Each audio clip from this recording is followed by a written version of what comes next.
Gloire à l'Éternel des armées, alléluia. Nous bénissons le Seigneur pour le souffle de vie qu'il ne cesse de nous accorder en ce mardi 18 août 2026. Le Seigneur a mis en mon cœur le désir de partager avec vous ce passage de 1 Pierre chapitre 3, le verset 9, que je lis au nom de Jésus-Christ. Ne rendez pas mal pour mal, ni outrage pour outrage, mais au contraire bénissez, parce que vous avez été appelés à cela, afin que vous héritiez de la bénédiction. Alléluia. J'aime bien les passages simples de la Bible. Simple, ça ne veut pas dire que j'aime pas des passages où l'apôtre Paul, par exemple, explique certains mystères. Oui, j'aime ça aussi. Mais ce que je n'aime pas, c'est voir des gens qui refusent la simplicité de la parole de Dieu, mais qui recherchent des paroles compliquées. Je veux vous dire, aujourd'hui, il y a beaucoup de ceux qui se réclament serviteurs de Dieu, qui sont incapables de faire le moindre bien. Je dis bien le moindre bien, et je mesure la portée de mes mots. Vous êtes serviteur de Dieu ou connu comme serviteur de Dieu. Vous vous faites appeler grand pasteur. De partout on vous connaît. Votre renommée a atteint des sommets. On sait qu'au Congo, en Côte d'Ivoire ou bien au Nigeria, c'est vous qu'on reconnaît. Vous faites des pleins dans des stades comme pas possible. Mais lorsqu'on regarde votre comportement vis-à-vis même de ceux-là qui sont vos collaborateurs, que vous prenez comme des serviteurs, j'ai honte à votre place. Donc toi, parce que tu es pasteur, parce que tu es entre guillemets dirigeant, représentant légal de je ne sais pas quoi, tu te prends pour un petit Dieu et les gens doivent te servir. Toi, serviteur de Jésus-Christ, mais tu as aussi des serviteurs. Tu es un aventurier. Il faut qu'on dise les choses clairement. On te doit du respect parce que tu es serviteur de Dieu. Oui, le respect, c'est quelque chose qu'on doit à tout serviteur de Dieu. Et ça, c'est vraiment quelque chose qu'on ne peut même pas contester. Mais le respect ne veut pas dire que tu dois marcher sur les gens.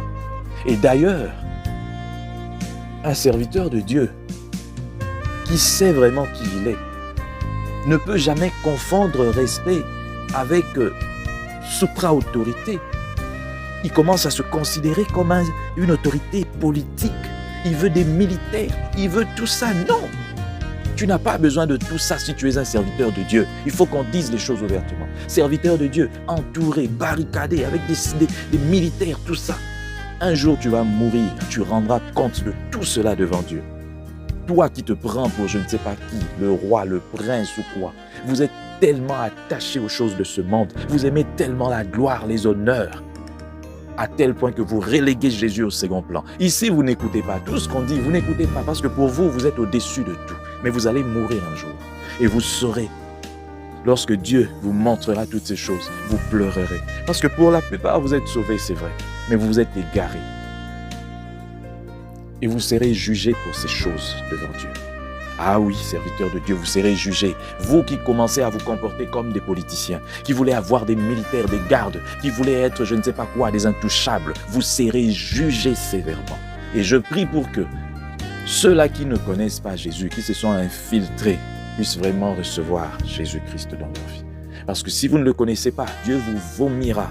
Vous pouvez lire Matthieu 7, 21, 22, 23. Il vous vomira, il ne vous a jamais connu. Un serviteur de Dieu, c'est quelqu'un qui est rempli d'humilité. Jésus lui-même, qui avait la plénitude de la divinité en lui, toute puissance en lui, était humble. Maintenant, toi, simple paille, simple fumée, tu ne vaux même rien, parce que si aujourd'hui seulement on te souffle, tu meurs. Mais regarde, tu te prends pour je ne sais pas qui. Quand tu entres, tout le monde doit se lever. C'est quoi cette bêtise? L'apôtre Paul, à ta place, ferait pareil? Est-ce que Pierre, à ta place, ferait pareil? Eux qui ont vécu même avec Jésus, qui l'ont vu comme ça, ne se sont jamais comportés avec autant de dénigrement que toi vis-à-vis des autres que tu considères inférieurs. Nous tous, serviteurs, comme enfants de Dieu, fidèles, ceux-là que nous appelons fidèles, nous sommes pareils. Il n'y a pas de distinction. La seule chose, c'est que nous, Dieu nous a confié seulement un mandat pour être peut-être devant. Mais nous sommes tous pareils. Personne n'est ton serviteur, toi, serviteur de Dieu.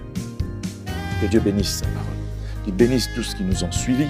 Que cette parole atteigne les extrémités de la terre au nom puissant du Seigneur Jésus-Christ. Amen.